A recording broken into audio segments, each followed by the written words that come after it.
Public school cafeterias are the largest fast food business in America. This is levels of evil that the American people cannot even wrap their head around, because you want to believe the good in people. You want to think, surely nobody would compromise our kids' health in this way.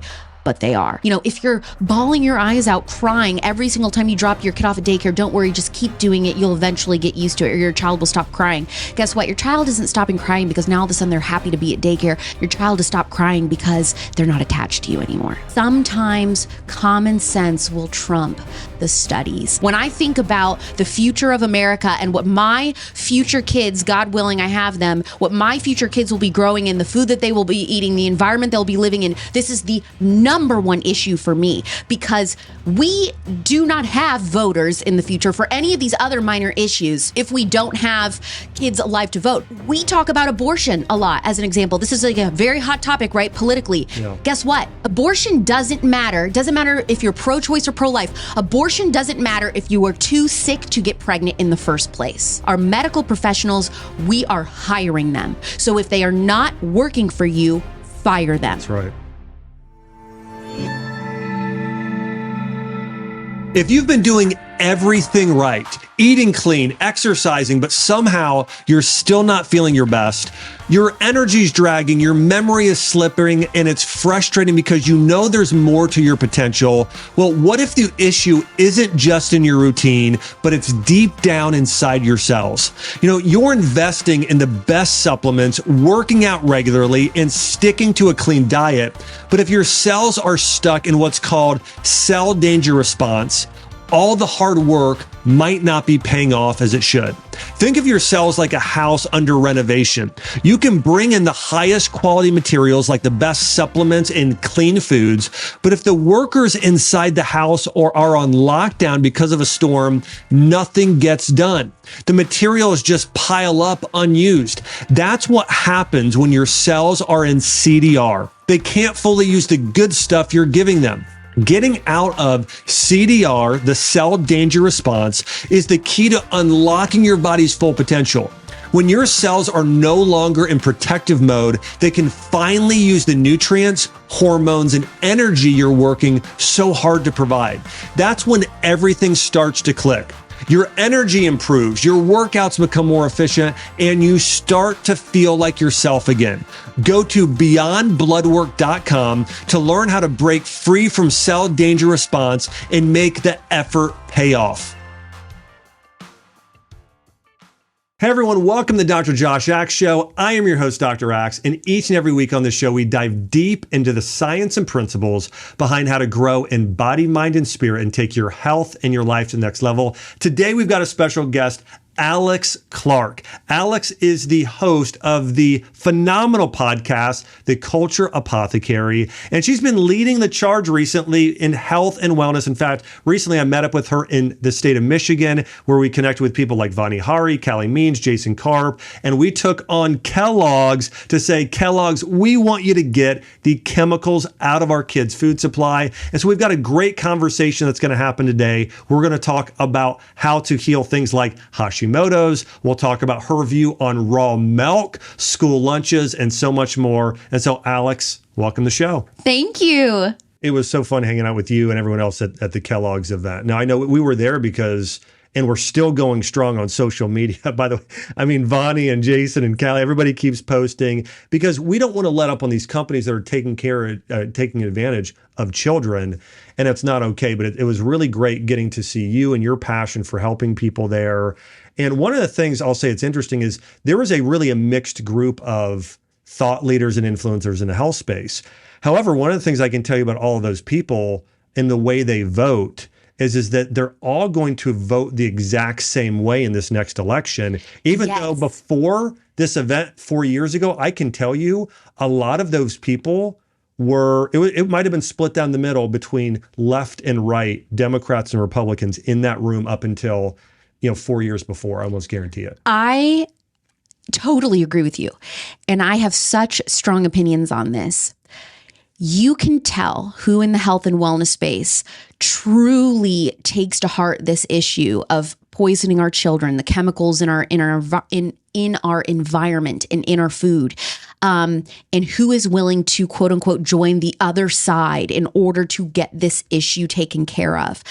I have been so disheartened and honestly pissed to see people like Senator Cory Booker, yes, I will name names, who have made this a cornerstone of their fight as a politician, who have refused to endorse Trump even on the MAHA aspect, even on the Make America Healthy Again aspect. You can't come together and say, all right, I am putting down all my other, swords. I'm putting down the armor. I'm ready to join together for this issue, and they won't do it. And to me, that brings up a lot of questions of how much do you believe in this issue and this cause? Has it just been politics for you, or is it real life? Because it's real life for me. When I think about the future of America and what my future kids, God willing, I have them, what my future kids will be growing in, the food that they will be eating, the environment they'll be living in, this is the number one issue for me, because we do not have voters in the future for any of these other minor issues if we don't have kids alive to vote. We talk about abortion a lot as an example. This is like a very hot topic, right? Politically. Yeah. Guess what? Abortion doesn't matter. Doesn't matter if you're pro-choice or pro-life. Abortion doesn't matter if you are too sick to get pregnant in the first place. Mm-hmm. So it won't even be an issue if we don't fix these problems that we have now. Well, and infertility is on the rise, and you look at the number of men now who have low testosterone levels. I mean, it's the lowest we've ever seen in recorded history. We look at the number of women, and I've cared for so many women who have struggled with infertility issues, and we just continue to see these conditions climb up. One thing in hearing one of your talks I thought was so interesting is you hit on a number of men in our military, or actually the number of men who are unable to serve because of physical health issues. Yeah, we're basically at 70%. About 70% of 21-year-old men in America are ineligible to fight in our military because of weight problems or other metabolic issues. That is terrifying. That is a national security issue. So beyond all these other things, we do not have a safe country if we do not have a healthy country. Yeah, it's true. It's true. Maybe they need to drink more raw milk. Maybe they do, double the amount of vitamins and nutrients and all of that's getting zapped away. So in following you on social, one of the things that I see you post on constantly is raw milk. Talk to me about this epiphany, because 3 years ago you weren't drinking raw milk. No. And now I see you posting when you're going to other cities, you're literally going to whatever city you're going to, you're looking for the raw milk farmer to get your raw milk. Talk to me about how that happened. Well, what's funny is I'm not even really a milk drinker. I'm not somebody that's having a glass of milk ever, but the one time I do drink it is whenever I'm making my iced chai latte in the morning. This is my drink every day. I don't drink coffee. I'm not a coffee person, but I love my iced chai tea. So I put milk in that, and just diving into this space. And I really attribute this to learning about the Weston A. Price values and more of an ancestral diet. Right. And so it's really because of people like Hilda Labrada Gore and Weston A. Price that I learned about the benefits of raw milk. And basically, I don't have it all memorized, but when you're talking about different enzymes and vitamins, minerals, you're getting maybe half in pasteurized milk. You're getting double that whenever you're drinking unpasteurized milk. Yeah. Now, I learned this too from a raw milk farmer that I interviewed on my show, Culture Apothecary, this season. Not all raw milk is created equal. So when people are scared about, how safe it is and things like that, it really matters and depends on who your farmer is. For all food, your meat, everything. It all depends on who the farmer is and how they're farming. So would I just trust any milk because it's raw? No, I'm still going to be asking questions about your farming practices, grass-fed, all of those types of questions before I'm drinking it. But I just added that made that little switch in my morning routine. And oh my gosh, the amount of protein in that and just everything, it's been fantastic. It's such an easy switch. And I've gotten my entire audience on this now. So many people listening to my show are I never would have known who my farmer or rancher was if if you didn't start talking about this. And that's a whole nother, speaking of national security, and I'm saying when, not if, when we have another pandemic, if you do not know who your local farmer or rancher is, there may come a day where you do not have food. We saw this when the grocery store supply chain basically halted and we were running out of food. If the food supply chain is shut down for more than 3 days, we will have people starving in this country because it will take 3 days. Everybody basically only gets their food at Walmart. And that is how short of a time it will take for Walmart to run out of food.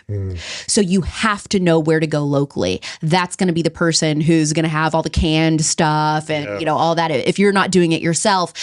So those are the people you want to make a relationship with now. You don't want to wait till the sky is falling and then you're knocking on their door along with 150 other people, asking them for a handout or for help or, a favor. You want to know who they are now. So that's been a huge priority with me is finding out that kind of stuff now where I live in Phoenix. And it's a desert climate. I'm in the middle of a desert. So I have really, it's strange farming.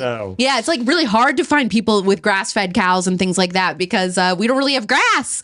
So, it's going to look different for everybody. I've been a huge raw milk fan for years. In fact, my business partner, one of my best friends, Jordan Rubin, he cured himself of ulcerative colitis and Crohn's disease by just drinking raw goat's milk kefir. Pretty much it was almost the only thing he did. He did a few other things, did some like steamed, carrots and carrot juice and a few other foods. But for the most part, healed Crohn's colitis and IBS from just drinking raw goat's milk kefir.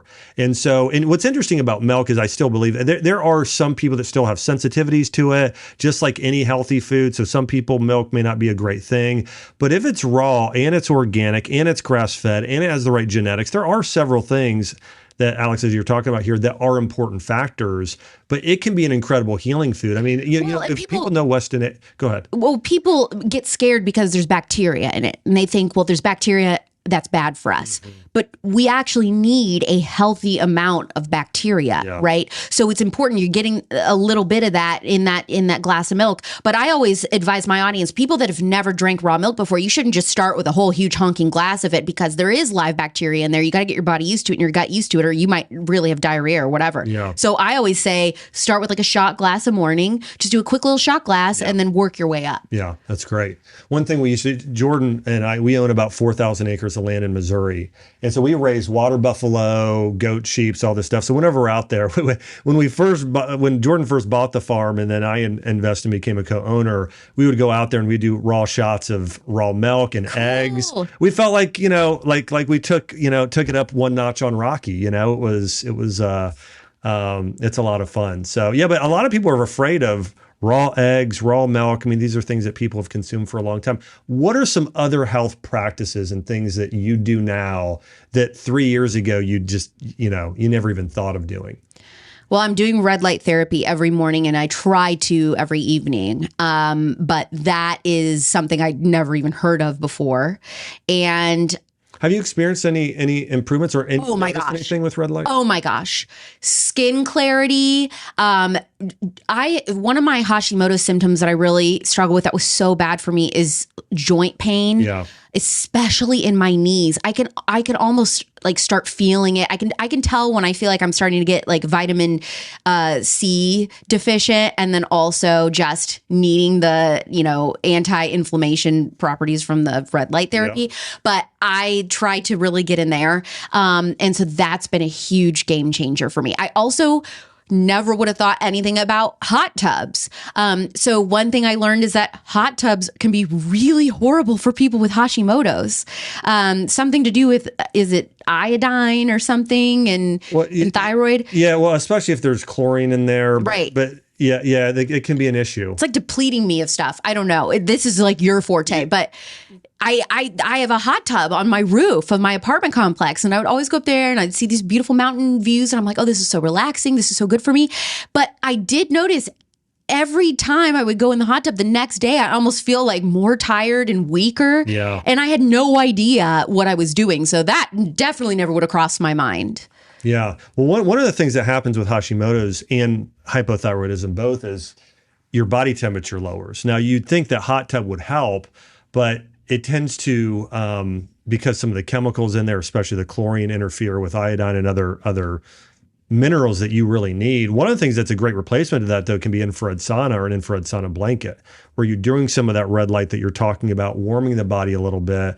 So that could be a good thing instead. Oh, I love that. Yeah, I've also, tell me if I'm crazy about this, but is it true if you're constantly craving salt that you might be potassium deficient? You can, yeah. Because you have sodium-based salts and potassium-based salts, but a lot of times people are just generally electrolyte deficient. So hydration isn't just water; it's water plus electrolyte. Yeah, so that's another thing I wasn't doing right. So now I've tried to really make sure I'm taking my magnesium, I'm taking potassium, and I can tell I like have to keep eating chips. And it's the saltiness and I need it, and I'm like, I think I'm struggling with like potassium. But so all these little different things, knowing that nature has a solution for every problem, that I don't have to necessarily take a pharmaceutical drug for every issue. So like I've totally revamped my entire medicine cabinet for things like when I have a cold or whatever. I've really tried to go to like natural herbal remedies and different things like that. And oh my gosh, I was so sick last weekend with a really bad cold, and I'm basically completely over it now. And I didn't take any, NyQuil, Dayquil, which is normally my whole life. That's the kind of stuff I would take.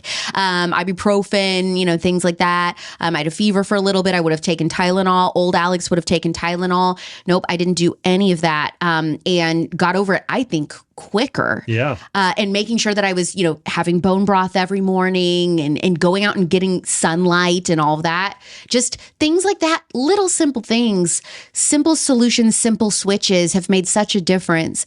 And that has been such a point of contention for some of my audience, is that I interview these people, and a lot of them, they have a product or a supplement, or they sell this item. And so my audience gets very bent out of shape, and they're like, okay, so what? So now I'm supposed to shell out all of this money so that I can live this non-toxic, healthy life. And I'm like, no, you don't. Guess what? True health, almost all of it you can find in free things like sun. True. You know what I mean? These are free things. The extra stuff, buy this pan set or whatever, these are extra things that are not necessary. You don't have to buy this fancy toothpaste. You can make your own toothpaste with baking soda and all that. Baking soda, coconut oil, and essential oil. You don't have to buy. These are people make, convenient swaps that are more expensive. Yeah. But if you really want to live this non-toxic, healthier lifestyle, you can make your own laundry detergent and stuff. I'm going to tell you right now, that ain't going to be me. I'm not doing that. I would rather pay somebody and have my work, the hard work done for me. But some people, if you are really on this budget and this is your priority and you want to get healthier, you can do that. But I think sometimes women get very caught up and overwhelmed chasing perfection when it comes to health and wellness. Yeah. And perfection isn't the opposite of good. Can I tell you, some of the toughest cases I've had were because the person overthought things and they became so obsessive about their condition. It was the only thing they thought about. And so it just created more worry, more anxiety, and their body could never get out of the fight or flight state. I mean, it happens. I mean, so people want to strike this healthy balance between I am seriously want to honor God with my body. I want to make good choices. I want to do the right things and grow and get better versus perfection. So yeah, I mean, that sort of perfection mindset will actually make people worse. And I think this is interesting too, because you're a Christian, but one thing and my audience is primarily conservative Christian, although with me focusing in on health and wellness, I'm getting some other people that are more moderate and stuff, which has been very unique. I've predominantly only been Christian conservative audience. But one thing with them is a lot of times they'll say like, well, God is sovereign. He knows when I'm going to die anyway. So me making all of these changes and prioritizing health and not eating this food and all that, like, why does that even matter? And so I think what you bring up is so important. It's like honoring the body that God gave you. And not only that for yourself, but just thinking about outside of yourself, your community and all these things. When you are shopping, when you are buying meat from your organic regenerative farm, for example, and you're supporting people who are putting those nutrients back into the soil, who, it's transforming this entire like circle of life for the animals, the environment that God has gifted us, all this beautiful nature. I mean, all of this to me is a very God honoring practice.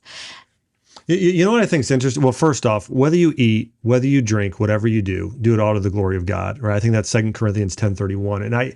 And so I think, Paul, I think Jesus, I think they're calling us to live at a higher level. When you look at the Bible as well, it's interesting. We all start off in a garden, a regenerative food forest farm, essentially. And that's early Genesis, we look at the last 2 chapters of Revelation, we end in a garden city. So I think that we are, up until the last 150 years, I want to say, I believe it's nearly 50% of jobs were connected to some form of agriculture. Oh, and that's too. It's crazy. So all of these things that like conservative Christians talk about, the importance of like a woman prioritizing her family, she can work outside of the home or whatever, but the family has to come first and all these things. We used to be so family focused because our family was running a business, and it was usually everyone working together for a business that stemmed from the home. And then we started taking everything outside of that. And then we instead of living multi-generationally, we moved to nuclear family, which is like mom, dad, kids away from grandparents. That's and all these things. All of these little different decisions have separated us so much from our family, our ancestry, and from a biblical way of living, I think. Yeah, what's interesting, and I know I keep making these biblical references, and by the way, I love talking about this because I don't always get to talk about this on the show. The first letter of the Bible is B, which is bet, which actually is the word for family or home or alludes to family. And so like part of what God created us was for is to have a family. And so this is something that when you look at other countries, Chelsea and I lived in Puerto Rico for 3 years. And one of the things I really noticed there was much more family centric than here in the United States. It was rare you pretty much always had the grandparents around, both sets around the family if they're around. Almost always. And so I think that's one of the biggest things that we've lost today. I'm so grateful for my parents are still alive. Chelsea's mom is here, and her dad just passed last year, but he was with us every moment, almost every day. In fact, he lived with us for a year. And so we, to me, that has been such a blessing, and having people you can trust help raise your kids, people that have so much wisdom, that are older than us. And so I do think that is something that we are missing today. And like I look at a lot of moms today, and you mentioned this earlier. Think about the average mom, and especially in what percentage of them are divorced. That's very high. So you've got a mom a lot of times that has 2 kids, 3 kids at home, maybe a husband or maybe not, that's around, and then her parents aren't around, versus if she had that support where both parents were close by and a husband. I think so much of the postpartum depression that women face today could be annihilated by going back to this multi-generational form of living, or at least living in the same town vicinity as some extended family that they were meant to help. One of the number one causes of somebody being depressed is loneliness. Yeah. And if you feel like you are alone in raising kids, well, I'm sure you're familiar with that book, like the first 40 days or whatever after pregnancy. Like you're not even supposed to leave your bed. You're supposed to have people bringing you your meals after you give birth. You're supposed to have this community who is taking care of you, taking care of your home, all of these things. Women were not meant to give birth in this sterile, awful hospital atmosphere to then go home and be completely left alone to their own devices. Most of the time now healing from C-sections, whatever. Yes. So all of these things, I feel like every aspect of health and wellness, from like the way I want to give birth and all these things, I never ever had thought about till in the last couple of years. And now I'm full in on all of this. One of the biggest reasons why I think that people object to things, because by the way, I listened to your daycare episode. And by the way, I did an episode on this, and we got a lot of people. I got a lot of positive comments, but I got a lot of negative comments. And I do want to say this too, when it comes to women, working when they have kids. And listen, I think before you have kids, I think that, and especially when you're younger, there is,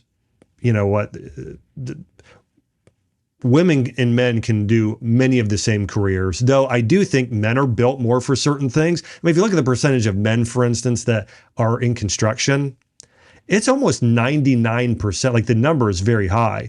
And if you look at the number of women nurses, well, there's a lot more women nurses. And part of that, I think, has to do with the way God created us is men tend to be physiologically almost always stronger to do more physical labor. And women are created to be more nurturers. Hence the word nurse, nurture. So all that being said, but when kids start coming around and you start having kids, I mean, there is, what I hear from a lot of people is that like the daycare thing. You're making me feel really guilty about daycare. Good. And it's also, by the way, it's not you or I, Josh. It's not you or I that's making them feel guilty. I'm just quoting the studies, and the Bible verses, and the psychology. It doesn't offend me because you know what? Because I know the truth. The science is there. So, and everybody's like, follow the science, whatever. They feel convicted, that is their own conscience challenging them to be better, and that it's going to require changes that might be uncomfortable and require immense self-sacrifice, quitting or putting on pause the career you love, for example, downsizing your home. So when I first came out with that episode, and it was with, if you're listening to this and you have no idea what we're talking about, it's one of my most popular episodes ever. I interviewed Dr. Erica Comazar, and she is, that's her whole specialty is like childhood development and attachment. And so she's going through and talking about how the first 3 years of a child's life are unbelievably, maybe the most important in their development for their entire life, and how they need to be primarily with the mother, even above the father. And we talk about how, important fathers are and all that. But in those first 3 years, it is really the mother who needs to be around when they are crying and all of that. Changing diapers, bottle feedings, all those little moments, you're building attachment. And so if it is a nanny or if it's a daycare worker that changes every, 3 months, that is breaking the attachment with the child. When I first did this episode, I had lost, I probably lost a couple thousand followers. Just angry messages. I can never listen to this show. How dare you? You're not even a mother yet. How can you even be saying this? I'm like, I don't need to know a mom to look at the data here. Same thing with homeschooling in public school. How kids aren't learning to read or write or learn arithmetic in public school right now. You don't have to have a parent in public school to see how bad everything kids are testing. Yeah. But so sometimes stuff is just, you just look at it and you just know. But I put this episode out. It was like 3 to 4 months went by after that episode. All these people angry with me. The same women messaged me and said, I owe you an apology. I really thought about what you were saying, what Dr. Erica was saying. Not even me, but it was my guest. I really thought about what Dr. Erica was saying. I talked to my husband. I am quitting my job. I'm going part-time. We are downsizing our home. We are moving closer to parents so that I don't have to utilize daycare anymore and I'll have my parents help.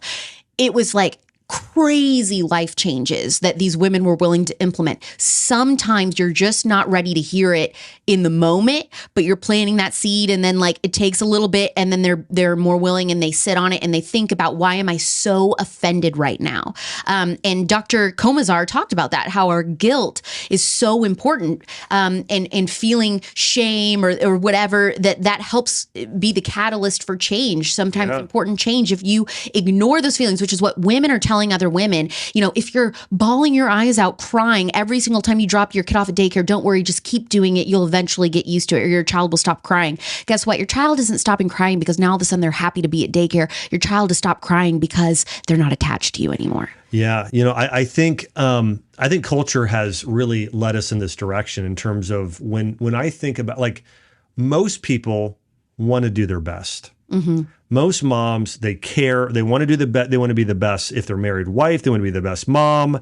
They want to do the most with the gifts they've been given. And society has prioritized and elevated monetization and influence above other things, above God, above family, and so I think for a lot of people, they feel like, well, in order for me to be successful, I need to have a certain amount of followers, or for most of them, instead it's make a certain amount of money or reach a certain position in my career, versus, in a lot of more traditional societies, the thing that was prized the most was, were you a great mom? How many kids you have? The sort of family and kids you raise tended to be more of a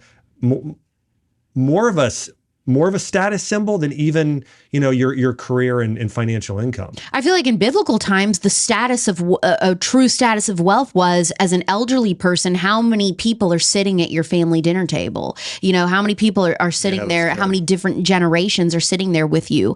That is huge to me. And I also want to say this.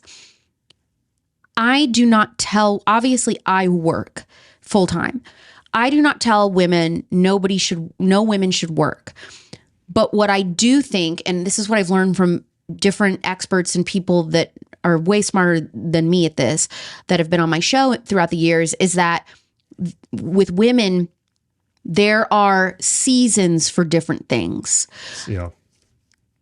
When I one day hopefully have a family, when I get married and have kids, am I going to be flying around the country, speaking here, doing this, going on this show, recording all these episodes, being away from my home for weeks at a time?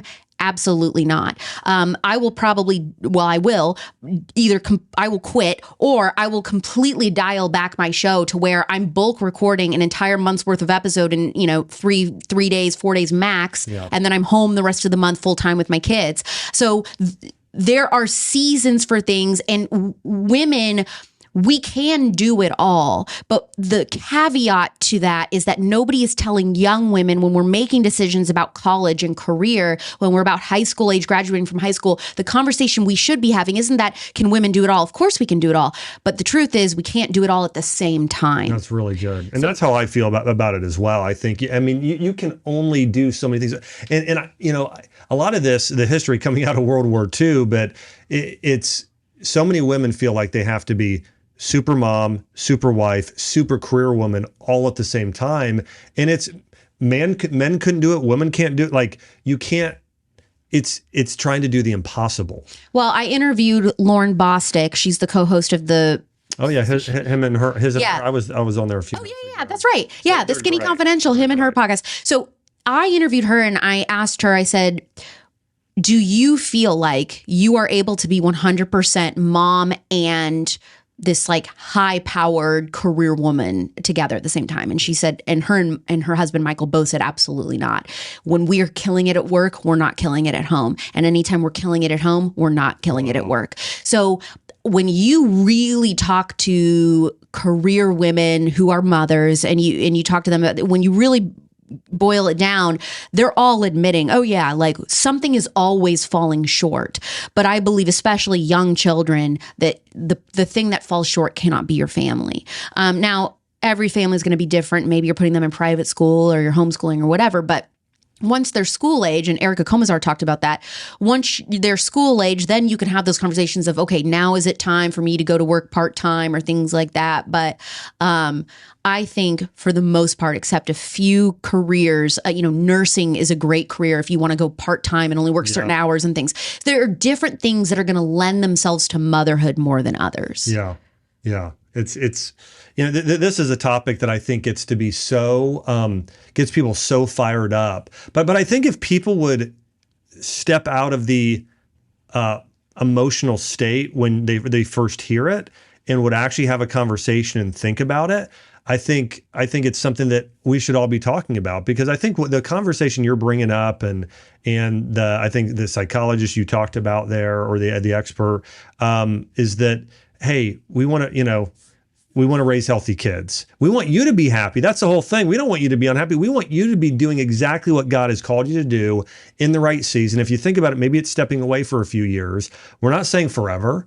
And we're not even telling you what to do. We're just trying to bring the facts about, like I think about this for myself right now. And I try and spend as much time as I can with my 4-year-old. And I try and think about this. Will I regret that I didn't work more? Versus will I regret that I didn't spend that time with my 4-year-old? Because this is such a sweet season. Like I used to have a family practice and took care of so many little kids. And it's like, especially those ages of 0 to 5, when they're not saying their words fully, and they'll still, like right now with my 4-year-old daughter, like I still get in bed, sleep with her. She just started sleeping her own the past 2 weeks. But I still get in with her until she falls asleep. I tell her a story every single night. And those things I will never forget. Taking a day off to go to, a water park, whatever, like I'll never regret those things versus, I regret that I didn't fly across the country, do another podcast. I'll forget that. Yeah. I'll probably would have forgot it. These other things I won't. Yep. One of the things I've heard you talk about recently is school lunches, which, by the way, have been driving me absolutely crazy for years. I mean, there is almost nothing worse on the planet than school lunches for these kids. I mean, I think about when I had grown up, it was like, if you think about what are all the worst things you could give kids? White flour products that are bleached and, made with GMOs, check. Really pasteurized dairy products, check. Loads of sugar, check. Seed oils, check. That's what's in school lunches today. The public school lunches, public school cafeterias are the largest fast food business in America. The people supplying our school lunches are the fast food companies. There is a reason why we have Coca-Cola machines and all of these different things inside the school cafeterias. And what really, really shook me was learning that the panel, this committee that just gets to decide what is going to be in our school lunches, almost everyone on this panel is accepting money from Novo Nordisk, which is the company making Ozempic. Ozempic is the drug, the weight loss drug that they're now trying to get approved for kids as young as 6, 7 years old. Yeah. And so don't you think the people deciding what food is allowed to be served to our kids, if they have a personal interest to make money and kickback from a weight loss drug company, they're going to make sure that your kids are getting as fat as possible, as sick as possible, so that magically this other company they have their hand in can provide the solution. This is levels of evil that the American people cannot even wrap their head around, because you want to believe the good in people. You want to think surely nobody would compromise our kids' health in this way, but they are. The milk, if your kid is suffering from asthma, allergies, eczema, and they're going to school and they're drinking that True Moo milk every day, which is in every public school, that's the brand, that True Moo milk has carrageenan in it. You see these kids that have this like red ring rash around their mouth sometimes. Look into if the milk they're drinking at school has carrageenan in it. The amount of chemicals, and then even artificial food dye, because their idea of a complete breakfast is have them come in, have them have Lucky Charms or Fruit Loops or whatever, and then they're having behavior problems. They can't sit still in class. Well, of course, nobody's saying anything about the food that they're eating, when primarily most of these American kids, the majority of the food they eat on a day-to-day basis is coming from the public school system. It's not coming from at home. Wow. Especially inner city kids, basically not eating at home at all. So then they have these behavior issues. And of course, then they say, you need to be on Adderall. We need to get this kid on Ritalin. And then you're starting this pharmaceutical treadmill between the Ozempic, which we're now wanting to prescribe younger and younger, to the Ritalin, to the Adderall. And then they're on these drugs for life. Dr. Axe, I am out in the dating world. The amount of guys that I meet that have all of these health issues are like, I just don't feel anything. I just don't have passion for anything. I have no drive for anything. Yes. And then I say, well, are you on any prescription drugs? Oh yeah, I've been taking Adderall since I was 8. That's right.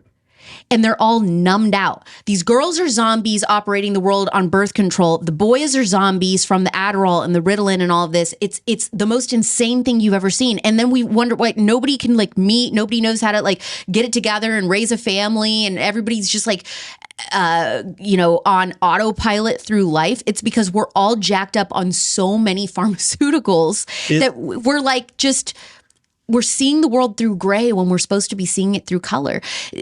Young men and women, and especially kids, are now being taught that any range of emotion is bad, that emotions are bad. So when you talk to kids, you'll notice that they don't say things like, I'm sad today. They say, I'm depressed. We've completely medicalized even our normal range of human emotions, so that kids, when they're expressing that, then we can be like, let's get you on Lexapro. You've got groups of teenage girls in high schools now talking about how they're Lexa hoes, and they're so excited and proud of that. We are telling kids that it is too dangerous to feel super high highs and super low lows, even though that is a normal human experience. And so I think that is why we have so many kids struggling with anxiety and depression, is that even life's great moments that they should be experiencing, they don't even fully get to experience those to the highest extent, because even their joyful, happy moments as a kid are just, they're half the capacity of what they should be emotionally, of what they should be experiencing. Yeah, when I first opened my practice, I remember certain conditions like childhood obesity, diabetes, cancer, autoimmune disease, hypothyroidism, they were continuing to be on the rise. The conditions that have most accelerated over the last 7 years have been mental health issues. I mean, they have grown an enormous amount.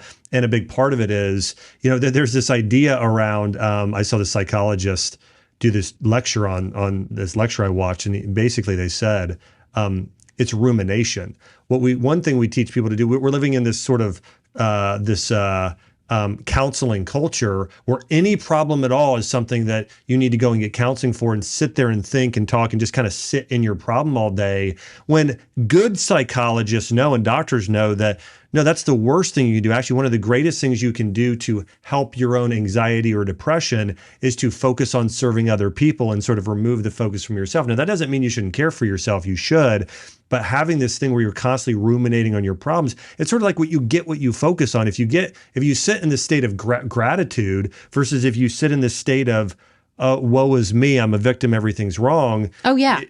That's part of the problem. It's coming from therapy culture. It's coming from the critical race theory, diversity, equity, inclusion lessons that they're teaching in school, that everything has been done to you. You are a victim. You are at a disadvantage in today's America. You will never get ahead. The amount of Gen Zers who have been in therapy since they were children.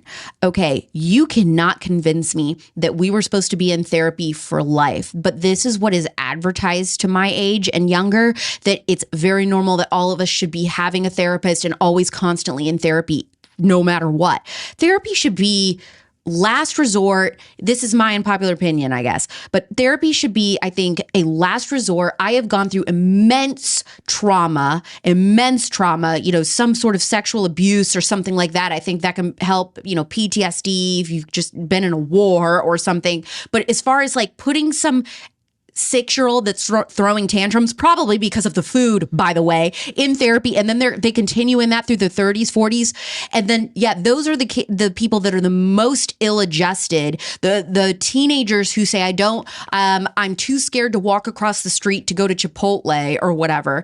That's something that Abigail Schreier told me, that the kids she was studying that have been therapized since they were children, that these are 16, 17-year-old boys who are scared to get a license and scared to walk across the street to go to get a meal. You know what most of these kids need is they need church. Yeah. I mean, that's where they need to be. I mean, I think about it's sin. Can I tell you how bad, and I'm not saying Christian counseling is perfect, but how bad most counselors are today. I mean, there's a lot of really bad ones out there. Like, I would give you an example. I had a friend who generally had a good marriage. They just had disagreements. And I know both of these people. And basically the counselor was like, yeah, you might just consider getting a divorce. It was like, that was almost like their first piece of advice. And I'm not even kidding. I mean, it is absolutely crazy. But when somebody has a worldview that is Judeo-Christian, it's, they were probably raised a victim. They were probably taught to just quit. They were probably taught that, hey, well, if it's not working out at start, just go ahead and, throw it to the side of the road. So there are so many issues today. We are making so many other things idols. The government is an idol. The latest social movement's an idol. Doctors or what your doctor. I can tell you this about my grandma growing up. If her doctor said it, it was absolute truth. I mean, it didn't matter if her family or someone else really knowledgeable, if her MD told her you need to get on these 17 drugs, and I say that because actually at one point she was on around 17 drugs at a time. I mean, she would just do it. But there are a lot of idols in the culture today, and I think that's leading to a lot of sickness. Well, sometimes, people will say like, but the studies say this though. I'm so confused. Why does the studies say that Lucky Charms are healthier than ground beef?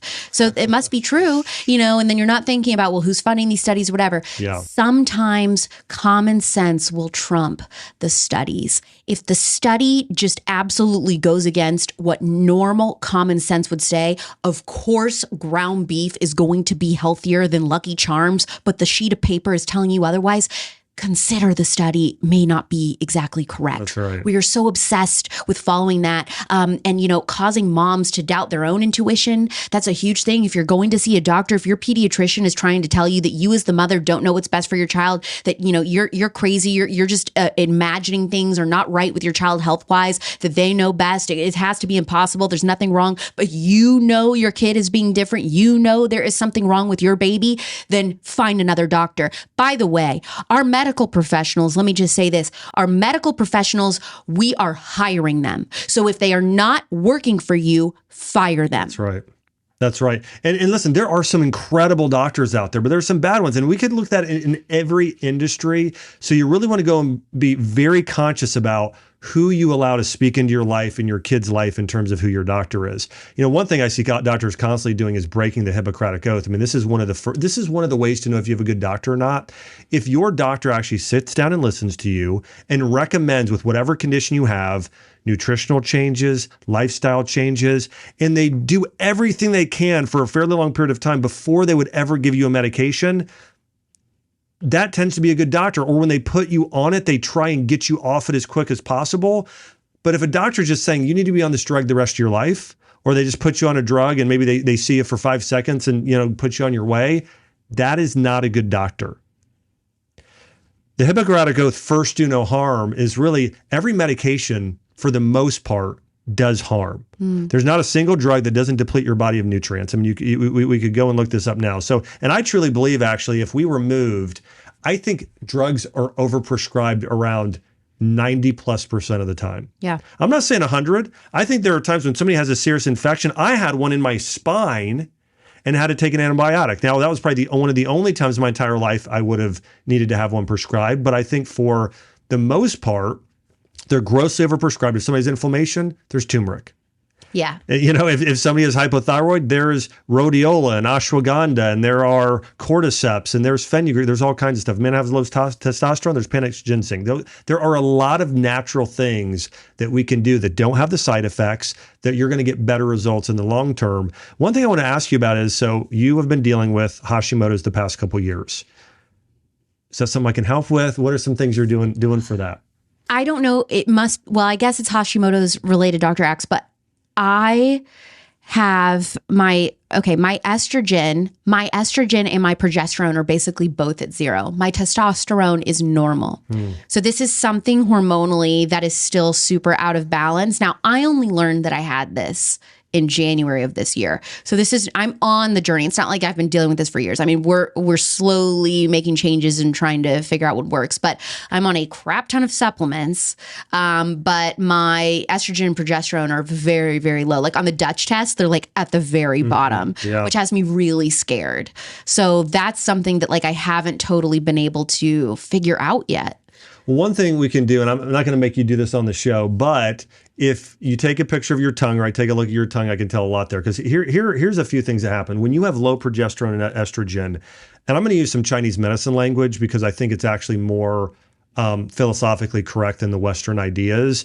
And you tend to have what's called a low yin and a low yang. Both are low and typically a qi deficiency. We want to get that up. And basically, when somebody is sick, we'll talk about like a cell, your cells tend to be lacking. There tend to be 3 issues. Lack of cellular energy that actually run your cell in your body. It's like the workers if you're remodeling a house, like your body. Toxicity, and then nutritional deficiency. So there's toxicity, deficiencies, and lack of energy. And what you're describing tends to be a lack of cellular energy. So Would that be vitamin D? No, I mean, now vitamin... Because my vitamin D is also dangerously low. Like I'm like 20. It would tend to be vitamin D and also B vitamins would be the most common. Maybe zinc in there as well. I am taking B12.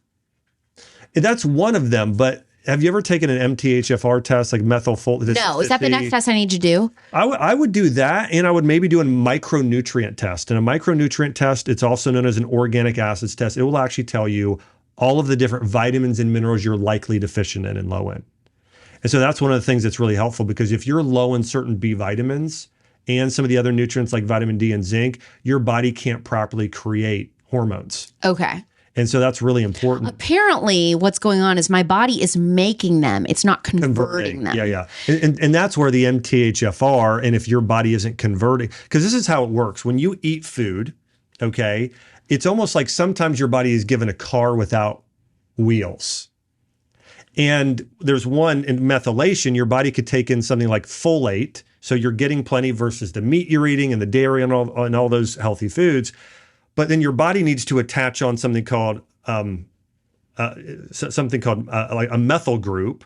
And then your body can utilize it to create cellular energy and do all the things it needs to do. Some people genetically don't attach on that methyl group well. And so what happens is your body never utilizes the folate, so it can never create cellular energy. So then your body becomes very poor in actually creating hormones. And I think that's probably what's going on, is that you are getting some healthy food. Your body just isn't, as you're saying, it's not converting things very well. And that tends to happen with thyroid hormones as well, which of course is also going to be linked to some of the issues you have with Hashimoto's. Yeah, and I'm not on any thyroid medication. I really don't want to be. So yeah. I'm not yet. I'm trying to avoid that and get things like to a good spot. Well, I think we can do it without it. 99% of the time I can. I should have sent you all of my tests and everything. We can do it after this. We can work on it. And I want to say, for people with hypothyroid and Hashimoto's, most people tend to think, and I think you realize this isn't the case, but most people tend to think there's something wrong with my thyroid. That's almost never the case. Most of the time in Hashimoto's, it starts with your adrenals and your colon and your gut. And if you can start to fix those issues, the immune system and the adrenal system, then everything else will start to get better as well. But a lot of times it's just a conversion issue. And there are actually a lot of things you can do to support conversion. Methylated B vitamins, that's really important though. They actually have to be a very specific type, high dose probiotics. What is the brand, or what is it called exactly? There are several. So I don't want to mention, there are probably 30 brands that have methylated B vitamins. So there are several brands, but it'll be called like methylcobalamin or methylfolate. So that's the type of folate you'll look for, is a methylfolate. That would be already converted for you. Okay, perfect. I'm going to get that. Yeah. And then lots of warming herbs and spices. My guess is your body temperature. Do you tend to get cold easy? Oh my gosh, yes. Yeah. So and by the way, the thing that you're already doing with the red light, that's fantastic. I would have said that is one of the top things you should be doing, but also doing infrared sauna. Like, you want to get to the point where you just start breaking a sweat, but you don't sweat profusely. Like, you need to keep your body warm, especially your lower extremities. So there's a great product by a company. It's called Bond Charge. They do an infrared blanket. I love Bond Charge. Okay. Well, they've got a great infrared blanket. They need to send you one. Okay, So I would do that regularly. And the other thing would be acupuncture. Okay, this is something I have been dying to try, and I've never done it.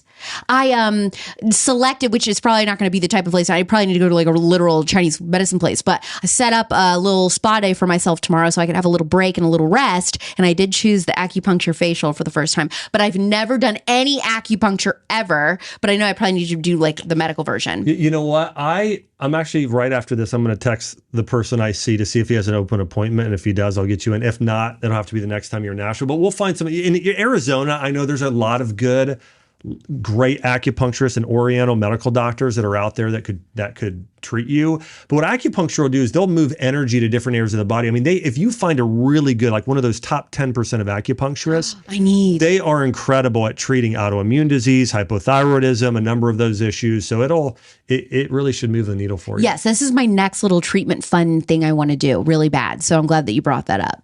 Well, I'm excited to continue to watch the journey on social media. By the way, that's one of the things I've enjoyed most about following you in your podcast and in your social channel is that you bring people along the journey with you. Again, you just started making these changes 2-3 years ago, and now you've started a whole podcast around this called Culture Apothecary, where you've brought on raw milk farmers, and you've brought on people talking about, the chemicals in our food supply and so much. And so it's been really fun being able to kind of watch, the rise of your show and all that you've done, and making the switch for more, I'd say, culture and politics over to, mind, body, spirit, health, which is a big part of what this show is about too. But it's why I wanted to have you on to talk all things health and body, mind, spirit. Thank you. No, and we're going to have you on too, which is going to be super exciting. But yeah, the idea behind the name Culture Apothecary is, apothecary was like the original place you would go in your community for natural remedies. And so every guest that I have on provides their own natural remedy for healing a sick culture. And so that could be physically, mentally, emotionally, or spiritually. So every episode falls into one of those categories. And it could be an episode on theology, or it could be an episode, because all of these have to do with wellness, right? Wellness is so much more than just literal food. Which I do cover a lot, but I have such a wide range of different episodes. So if you don't like one episode, you're bound to like the next. But I do 2 episodes a week, Mondays and Thursdays, 6 p.m. Pacific, 9 p.m. Eastern, anywhere you get your podcasts, or Real Alex Clark on YouTube. And it's been an absolute blast. I was actually worried. So we just rebranded. My show had a different name before September of this year, 2024.